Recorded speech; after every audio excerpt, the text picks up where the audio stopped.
Hey everyone, it's me, John again. Welcome to another edition of Geek and Dorks Reviews.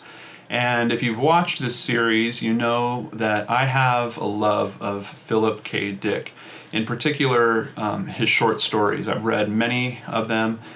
Of course, I love the big screen stuff, Blade Runner, Minority Report, and recently, Amazon has released a new series called The Man in the High Castle.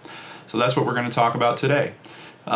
It was just released on November 20th. They released the entire series, well, the entire first season, which is 10 episodes. And that's one of the things that is kind of interesting about this telling of a Philip K. Dick story. There are good ways to take a Philip K. Dick story and migrate it to the screen. And I don't know that The Man in the High Castle is the best method of doing that. Outside of the initial setup, which, just to give you a brief overview, it's almost like an alternate timeline of the United States if Germany had not lost World War II. And essentially, Germany has taken over a bunch of the East Coast, and they've given the West Coast to Japan. And there's a section in the middle of the U.S. that's kind of just the independent zone. I can't remember. There's an official term for it, but it's not claimed by anyone. It's a little bit of a Wild West type scenario. And our heroes in this discover that there is a film that is essentially like old newsreels from back then, but from our version of history. So it shows them, Germany falling. It shows that the U.S. grows into its own being and continues down the path that it was on. And that is basically giving hope to this new rebellion that is looking to rise up against the Japanese and German oversight and emperors, including Hitler, who is still alive in this storyline. And the premise, obviously, is Philip K. Dick. The way the story progresses and the way they tell it deviates far, far from, at least from the writing style that I have come to love from his works. The constant question that needs to be answered is, it's there through the first couple of episodes, and then it completely falls away, and then it kind of comes back at the 10th episode. Quite honestly, if this is 10 hours of content, I think that you could shrink it down to 5, literally half of it, still get all of the story points across, and that would probably feel a bit more like we have come to expect from Philip K. Dick's stories. There's stuff in this that just feels like filler. There are events that happen that don't really pan out in giving the audience any better understanding of what's going on. There's whole adventures and missions that our heroes go on, and then they come out the other end of those missions and you don't know what they did it for. So it's a mixed bag. I enjoyed watching most of this series, but there was very noticeable episodes where I was like, that episode was completely useless. If I remember right, I think it was the 5th or 6th episode, and then the 8th episode, where if you boiled it down to a plot synopsis, you would maybe have 2 items to come out with, and it just felt way too thin, especially for how long they're taking to tell this story. It's cast extremely well. Alexa Davalos, I believe is how you say her name. She's kind of the lead in it, Juliana Crane. Rupert Evans plays Frank Frink, who is a citizen, but he has some Jewish ancestry, so that definitely gives him some trouble in this storyline. Luke Kleintank plays Joe Blake, who is basically an undercover Nazi. So, very good cast. Oh, and I have to mention DJ Qualls. He was on one of my favorite shows that unfortunately died too young, called Legit. He played Billy on Legit, who was a paraplegic, and he did an amazing job in that role. And in this, he plays Ed McCarthy, a very likable supporting character.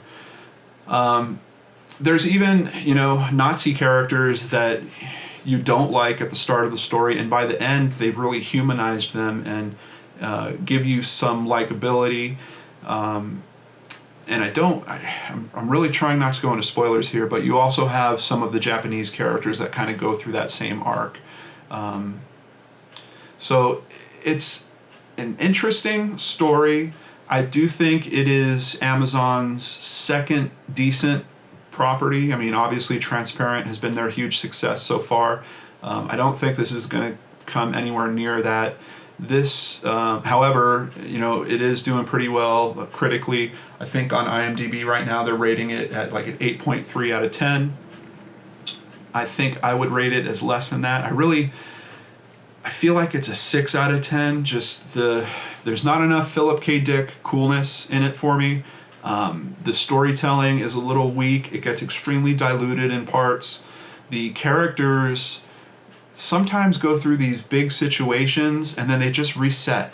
Like they're not changed by the situations they went through, which is a little unfortunate with a story like this. I am looking forward to season 2.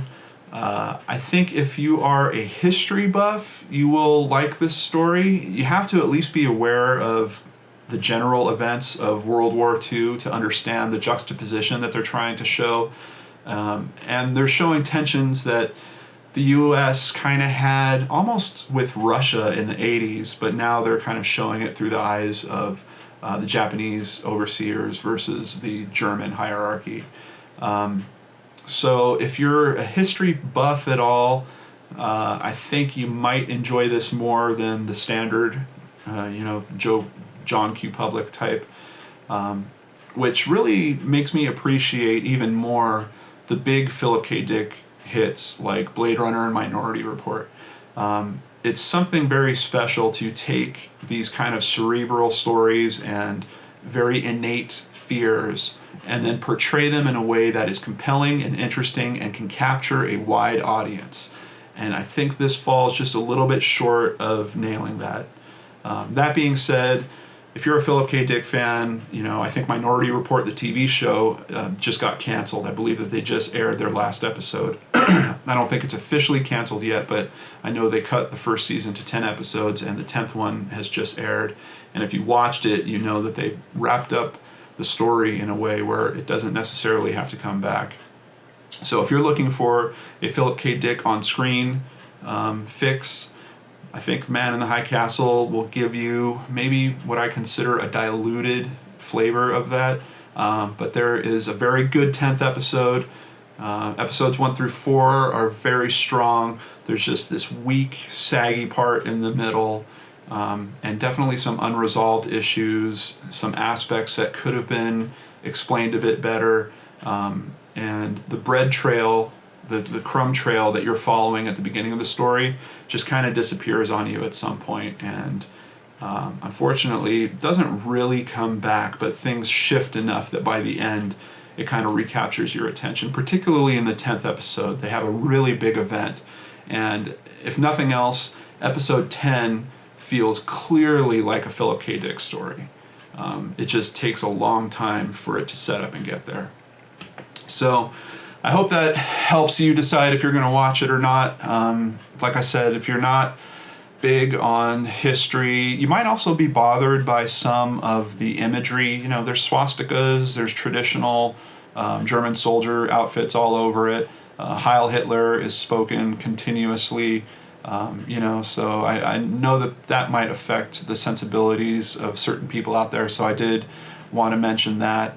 But outside of all that, you have to kind of be a nerd in terms of liking stories about global power struggles, which is kind of its own thing. I'm not the biggest fan of that kind of stuff. I can understand it, but I know some people really revel in it.